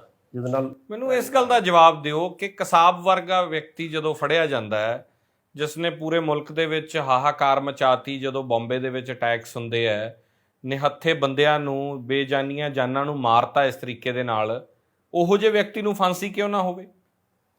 Terrorist attack ਹੋ ਜਾਂਦਾ ਹੈ, ਉਹੋ ਜਿਹੇ ਵਿਅਕਤੀ ਫੜੇ ਜਾਂਦੇ, ਉਹਨਾਂ ਨੂੰ ਫਾਂਸੀ ਕਿਉਂ ਨਾ ਹੋਵੇ? ਦੇਖੋ, ਮੈਂ ਕਿਸੇ ਪਾਰਟਿਕੂਲਰ ਕੇਸ ਬਾਰੇ ਨਹੀਂ ਕਹਿ ਰਿਹਾ, ਮੈਂ ਸਿਰਫ ਇਹ ਕਹਿ ਰਿਹਾ ਕਿ ਇਸ ਦੇ ਉੱਤੇ ਇੱਕ ਸਾਇੰਟੀਫਿਕ ਸਟੱਡੀ ਹੋਣੀ ਚਾਹੀਦੀ ਹੈ ਕਿ ਵਾਕਿਆ ਹੀ ਫਾਂਸੀ ਦੀ ਸਜ਼ਾ ਨਾਲ ਕ੍ਰਾਈਮ ਰੁਕਦਾ। ਅਸੀਂ ਉਹ ਦੇਖਦੇ ਹਾਂ ਜੋ ਸਾਨੂੰ ਟੀਵੀ ਤੇ ਦਿਖਾਇਆ ਜਾਂਦਾ। ਮੈਂ ਉਸ ਕੇਸ ਦਾ ਪਾਰਟ ਨਹੀਂ ਹਾਂ, ਮੈਂ ਕਿਸੇ ਹੋਰ ਕੇਸ ਦਾ ਪਾਰਟ ਨਹੀਂ ਹਾਂ, ਬਟ ਅਸੀਂ ਸਿਰਫ ਇੰਨੀ ਗੱਲ ਕਰ ਰਹੇ ਹਾਂ ਕਿ ਕੀ ਫਾਂਸੀ ਦੀ ਸਜ਼ਾ ਵਾਸਤੇ ਸਾਡੇ ਜਿਹੜੀ ਸਟੈਚੂਟ ਬੁੱਕ ਹੈ, ਸਾਡਾ ਕਾਨੂੰਨ ਦੀ ਕਿਤਾਬ ਜਿਹੜੀ ਹੈ ਉਹ ਫਿੱਟ ਹੈ। ਸਾਡੇ ਕਾਨੂੰਨ 'ਚ ਇਹ ਵੀ ਪ੍ਰੋਵੀਜ਼ਨਸ ਹੈ ਕਿ ਜਿੱਥੇ ਕੋਈ ਮੈਨੂਫੈਕਚਰ ਕਰਦਾ ਹੈ ਐਵੀਡੈਂਸ, ਝੂਠਾ ਕੇਸ ਬਣਾਉਂਦਾ, ਝੂਠੇ ਗਵਾਹ ਰੱਖਦਾ, ਝੂਠੀ ਗਵਾਹੀ ਦਿੰਦਾ, ਉਹ ਕੇਸ 'ਚ ਜੇ ਸਾਬਤ ਹੋ ਜਾਂਦਾ ਹੈ ਕਿ ਇਹਨੂੰ ਫਾਂਸੀ ਦੀ ਸਜ਼ਾ ਦਿਵਾਉਣ ਵਾਸਤੇ ਜਾਂ ਉਮਰ ਕੈਦ ਦਿਵਾਉਣ ਵਾਸਤੇ ਇਹ ਮੈਨੂਫੈਕਚਰ ਕੀਤੇ ਗਏ ਸੀ, ਉਹੀ ਸਜ਼ਾ ਜਿਹੜੀ ਉਹਨੂੰ ਹੋਣੀ ਸੀ, ਉਹ ਝੂਠੀ ਗਵਾਹੀ ਦੇਣ ਵਾਲੇ ਨੂੰ ਜਾਂ ਝੂਠਾ ਐਵੀਡੈਂਸ ਮੈਨੂਫੈਕਚਰ ਕਰਨ ਵਾਲੇ ਨੂੰ ਉਹੀ ਸਜ਼ਾ ਐਪਲੀਕੇਬਲ ਹੈ। ਤੇ ਮੇਰਾ ਖਿਆਲ ਹੈ ਕਿ ਜਿੰਨਾ ਇੰਪਰਫੈਕਟ ਐਵੀਡੈਂਸ ਸਾਡੇ ਕੇਸਾਂ 'ਚ ਆਉਂਦਾ ਹੈ, ਇੰਪਰਫੈਕਟ ਇਨਵੈਸਟੀਗੇਸ਼ਨਸ ਹੁੰਦੀਆਂ ਨੇ, ਕੋਈ ਵੀ ਕੇਸ 100% ਕਦੀ ਡਿਸਾਈਡ ਨਹੀਂ ਕਰਦਾ ਕਿ ਅਫੈਂਡਰ ਸੀ। ਚਾਂਸਸ ਵੱਧ ਹੁੰਦੇ ਨੇ, ਕੋਰਟ ਚਾਂਸਸ ਦੇ। ਮੈਂ ਉਹੀ ਗੱਲ ਕਰ ਰਿਹਾ ਕਿ ਤੁਸੀਂ ਰੇਅਰੈਸਟ ਆਫ ਰੇਅਰ ਦੀ ਗੱਲ ਕਰ ਰਹੇ ਸੀ, ਜਿਵੇਂ ਸਦਾਮ ਹੁਸੈਨ ਨੂੰ ਅਮਰੀਕਾ ਮਾਰਦਾ ਹੈ, ਲਾਦੇਨ ਨੂੰ ਫੜਿਆ ਜਾ ਸਕਦਾ ਸੀ ਕਹਿੰਦੇ ਜਿਉਂਦਾ, ਪਰ ਉਹਨੂੰ ਮਾਰ ਦਿੰਦੇ ਆ ਉਹ। ਉਸੇ ਤਰ੍ਹਾਂ ਇੰਡੀਆ ਦੇ ਵਿੱਚ ਕਸਾਬ ਆਉਂਦਾ ਤਾਂ ਕਸਾਬ ਨੂੰ ਅਲਟੀਮੇਟਲੀ ਫਾਂਸੀ ਹੀ ਹੁੰਦੀ ਹੈ। ਤਾਂ ਇਹੋ ਜਿਹੇ ਜਿਹੜੇ ਕੇਸਸ ਨੇ ਉਹਦੇ ਵਾਸਤੇ ਜੇ ਕਾਨੂੰਨ 'ਚ ਪ੍ਰੋਵੀਜ਼ਨ ਹੀ ਨਹੀਂ ਹੋਊਗੀ ਤਾਂ ਫਿਰ ਅਲਟੀਮੇਟਲੀ ਤੁਸੀਂ ਕਰੋਗੇ ਕੀ? ਮੇਰੇ ਕਹਿਣ ਦਾ ਇਹੀ ਮਤਲਬ ਸੀ ਕਿ ਇਸ ਗੱਲ ਤੇ ਆਬਜੈਕਟਿਵ ਇੱਕ ਰਿਸਰਚ ਹੋਣੀ ਚਾਹੀਦੀ ਹੈ ਕਿ ਉਹ ਕਿਹੜੇ ਕੇਸ ਨੇ, ਉਹ ਕਿਹੜੇ ਫੈਕਟਸ ਨੇ ਜਿਨ੍ਹਾਂ ਦੇ ਵਿੱਚ ਫਾਂਸੀ ਕੀਤੀ ਜਾਣੀ ਚਾਹੀਦੀ ਹੈ। ਤਾਂ ਇਹ ਫੈਸਲਾ ਇਹ ਹਾਲੇ ਤੱਕ ਡਿਸਾਈਡ ਨਹੀਂ ਕਰ ਪਾਏ। ਤੁਸੀਂ 1980 ਤੋਂ ਲੈ ਕੇ Bachan Singh state of Punjab judgement ਤੋਂ ਲੈ ਕੇ ਤੇ ਅੱਜ ਤੱਕ 2021 ਤੱਕ ਤੁਸੀਂ ਜਿੰਨੇ ਵੀ ਕਨਸਟੀਟਿਊਸ਼ਨ ਬੈਂਚ ਦੇ ਫੈਸਲੇ ਚੁੱਕ ਲਓ, ਕਿਸੇ 'ਚ ਆਬਜੈਕਟਿਵਲੀ ਡਿਸਾਈਡ ਨਹੀਂ ਹੋਇਆ ਕਿ ਇਸ ਕੇਸ ਇਹਨਾਂ ਕੈਟਾਗਰੀ ਆਫ ਫੈਕਟਸ ਦੇ ਵਿੱਚ ਫਾਂਸੀ ਕਰਨੀ ਹੈ ਤੇ ਆਹ ਕੈਟਾਗਰੀਜ਼ ਦੇ ਵਿੱਚ ਫਾਂਸੀ ਨਹੀਂ ਕਰਨੀ। ਤੁਹਾਨੂੰ ਲੱਗਦਾ ਹੈ ਕਿ ਜਿਹੜੇ ਕੇਸਸ ਹੋਇਆ ਹੋਊਗਾ ਮੀਡੀਆ ਟ੍ਰਾਇਲ ਜਾਂ ਪਬਲਿਕ ਪ੍ਰੈਸ਼ਰ ਤੋਂ ਹੋ ਗਈਆਂ ਹੋਣੀਆਂ ਫਾਂਸੀਆਂ? ਦੇਖੋ, ਕੋਰਟ ਪਬਲਿਕ ਆਊਟਕ੍ਰਾਈ ਤੋਂ ਵੈਸੇ ਐਕਸੀਡ ਨਹੀਂ ਕਰਦੀ, ਬਟ ਪਬਲਿਕ 'ਚ ਕਿੰਨਾ ਕਿਸੇ ਓਫੈਂਸ ਦਾ ਗੁੱਸਾ ਹੈ, ਇਹ ਕਿਤੇ ਕਿਤੇ ਕੋਰਟ ਨੇ ਕੰਸੀਡਰ ਕੀਤੇ ਵੀ ਹੈ ਕੁਝ ਕੇਸਿਸ ਦੇ ਵਿੱਚ, ਜੋ ਮੇਰੀ ਪਰਸਨਲ ਵਿਊ ਹੈ ਮੇਰਾ ਕਿ ਕੋਰਟ ਨੂੰ ਨਹੀਂ ਕਰਨਾ ਚਾਹੀਦਾ। ਲੋਕਾਂ ਨੂੰ ਗੁੱਸਾ ਰਿਹਾ ਕਿ 7 ਸਾਲ ਨਿਰਭਇਆ ਦਾ ਮਾਮਲਾ ਚੱਲਿਆ, ਇਸੇ ਕਰਕੇ ਉਹਨਾਂ ਨੇ ਕਿਹਾ ਕਿ ਹੈਦਰਾਬਾਦ 'ਚ ਜੋ ਹੋਇਆ ਚੰਗਾ ਕਰਤਾ ਪੁਲਿਸ ਨੇ ਕਿ ਇੰਨਾ ਲੰਬਾ ਉਹ ਕੇਸ ਚੱਲਿਆ, ਫਿਰ ਜਾ ਕੇ ਫਾਂਸੀ ਹੋਈ ਹੈ। 70 ਸਾਲ ਦੀ ਆਜ਼ਾਦੀ ਤੋਂ ਬਾਅਦ ਮੈਨੂੰ ਕਾਫੀ ਲੋਕ ਮਿਲੇ ਜਿਨ੍ਹਾਂ ਨੇ ਤੇਲੰਗਾਨਾ ਸ਼ੂਟ ਆਊਟ ਨੂੰ ਜਸਟੀਫਾਈ ਕੀਤਾ, ਈਵਨ ਲਾਇਰਸ ਨੇ ਜਸਟੀਫਾਈ ਕੀਤਾ ਗਈਆਂ ਨੇ, ਬਟ ਮੇਰੀ ਸਮਝ ਤੋਂ ਇਹ ਗੱਲ ਬਾਹਰ ਹੈ ਕਿ ਪਬਲਿਕ ਸ਼ੂਟ ਆਊਟ ਜਿਹੜਾ ਹੈ ਉਹ ਕਿਸੇ ਵੀ ਐਂਗਲ ਤੋਂ ਜਸਟੀਫਾਈਡ ਕਿਸ ਤਰ੍ਹਾਂ ਹੋ ਸਕਦਾ। ਇੱਕ ਬੰਦੇ ਨੂੰ ਉਹਦੇ ਘਰੋਂ ਪਿਕ ਕਰ ਲਿਆ ਜਾਂਦਾ ਹੈ ਤੇ ਰਸਤੇ 'ਚ ਸ਼ੂਟ ਕਰਤਾ ਜਾਂਦਾ ਹੈ ਤੇ ਪੁਲਿਸ ਜੋ ਸਟੋਰੀ ਪ੍ਰੋਪਾਗੇਟ ਕਰੇ ਤੁਸੀਂ ਮੰਨੋਗੇ?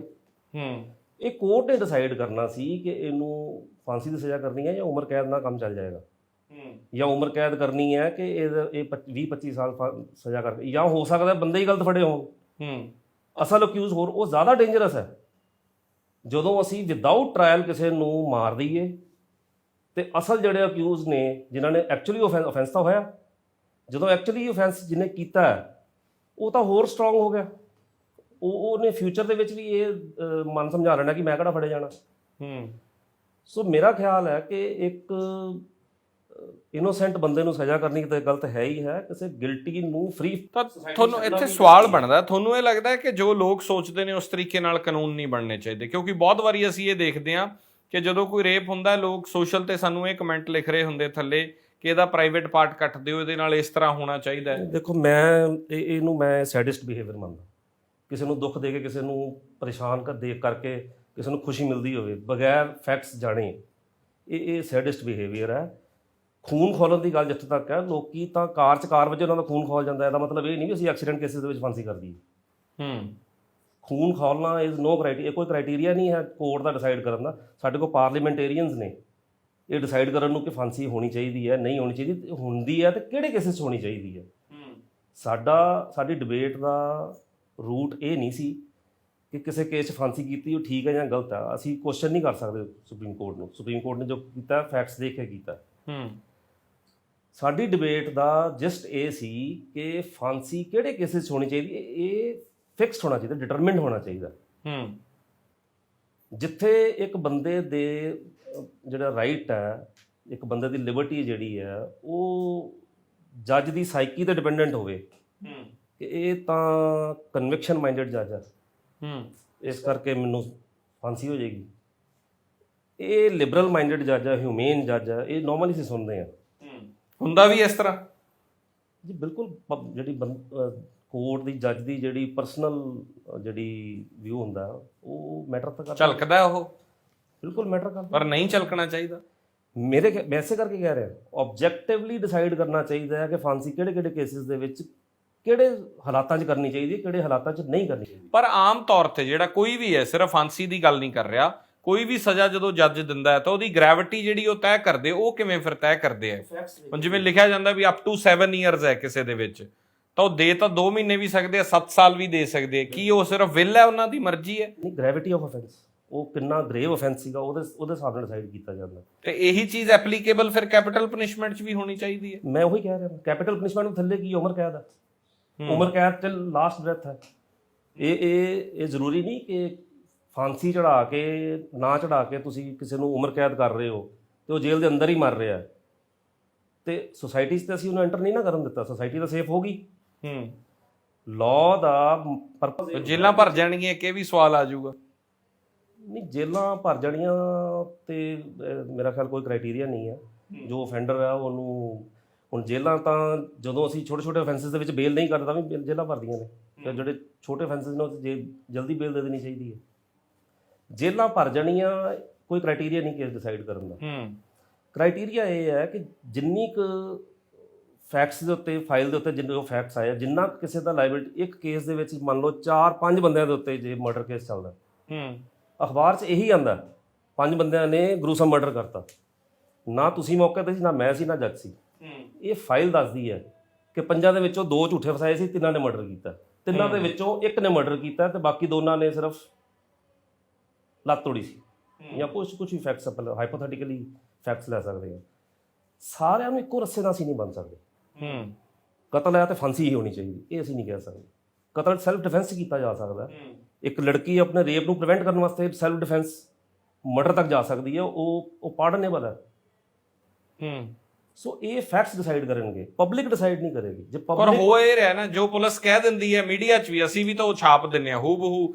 ਉਹਨਾਂ ਨੇ ਪ੍ਰੈਸ ਕਾਨਫਰੰਸ ਕੀਤੀ ਕਿ ਬੰਦਾ ਫੜ ਲਿਆ ਸੀ, ਇਹਨੇ ਕਤਲ ਕੀਤਾ ਸੀ, ਉਹ ਅਗਲੇ ਦਿਨ ਛਪ ਜਾਂਦਾ ਵੀ ਇਹ ਕਾਤਲ ਫੜ ਲਿਆ।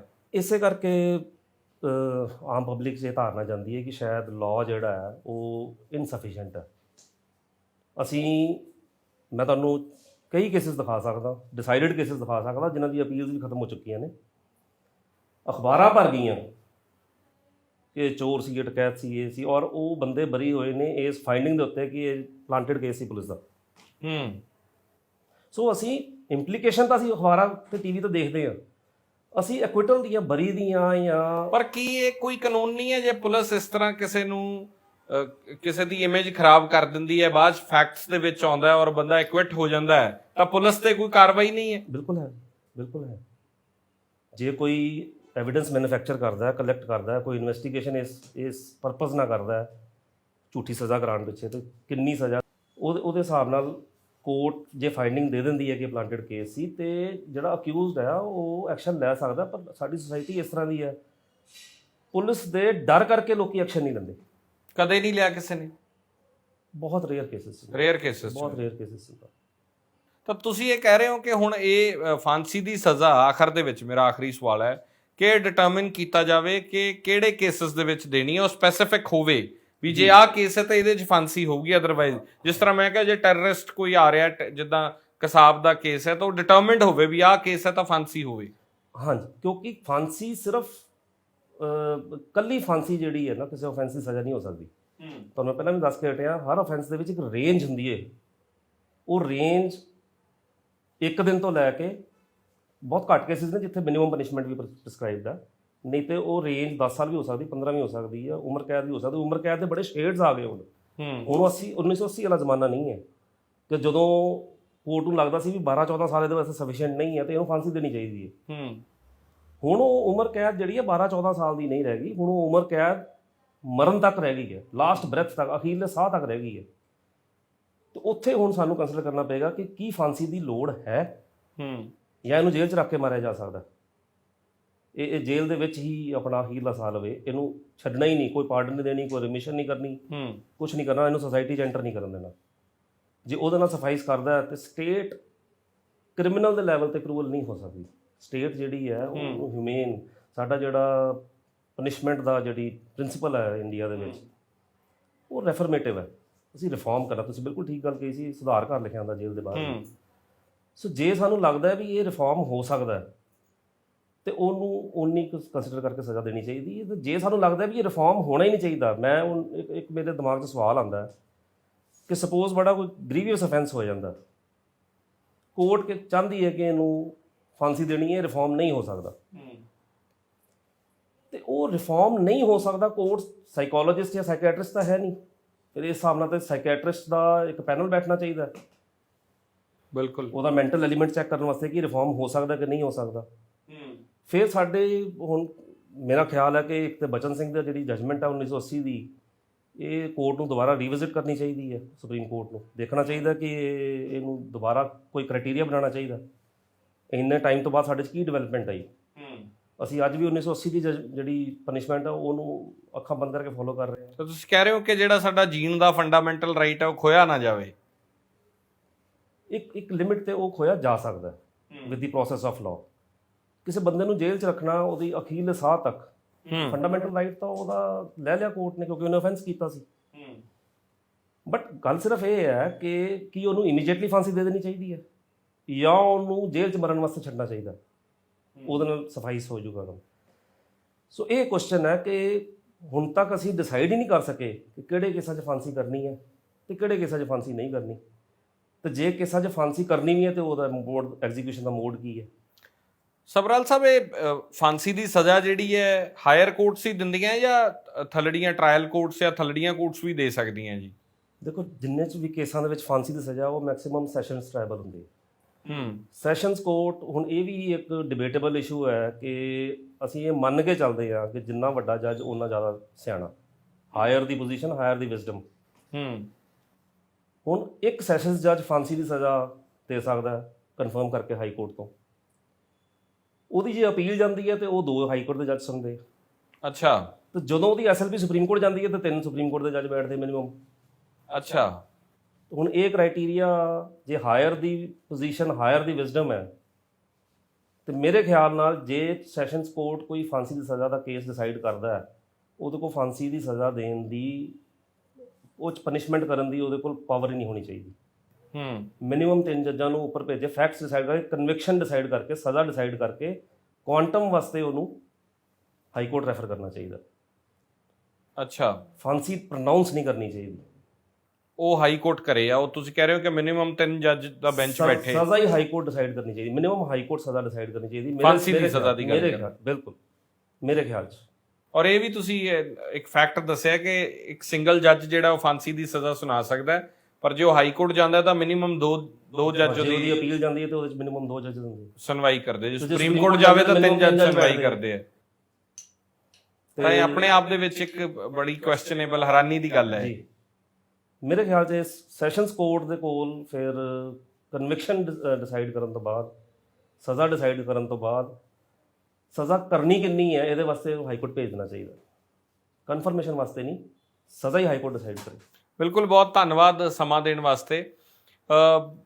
ਤਾਂ ਇਹ ਆਪਣੇ ਆਪ ਦੇ ਵਿੱਚ ਡਿਬੇਟੇਬਲ ਇਸ਼ੂ ਹੈ, ਔਰ ਜਿਸ ਤਰ੍ਹਾਂ ਸਬਰਵਾਲ ਸਾਹਿਬ ਨੇ ਕਿਹਾ ਕਿ ਕੋਰਟਸ ਡਿਸਾਈਡ ਹੀ ਨਹੀਂ ਕਰ ਪਾਈਆਂ ਕਿ ਆਖਰ ਫਾਂਸੀ ਦੀ ਸਜ਼ਾ ਜਿਹੜੀ ਦੇਣੀ ਹੈ ਉਹ ਕਿਹੜੇ ਹਾਲਾਤਾਂ ਦੇ ਵਿੱਚ ਦੇਣੀ ਹੈ, ਉਹ ਕਿਹੜੀ ਗ੍ਰੈਵਿਟੀ ਤੇ ਜਾ ਕੇ ਦੇਣੀ ਹੈ, ਸਪੈਸੀਫਿਕ ਹੋਣਾ ਚਾਹੀਦਾ ਹੈ। ਇਸ ਪੇਸ਼ਕਸ਼ 'ਚ ਇੰਨਾ ਇਜਾਜ਼ਤ ਦਿਓ। ਧੰਨਵਾਦ।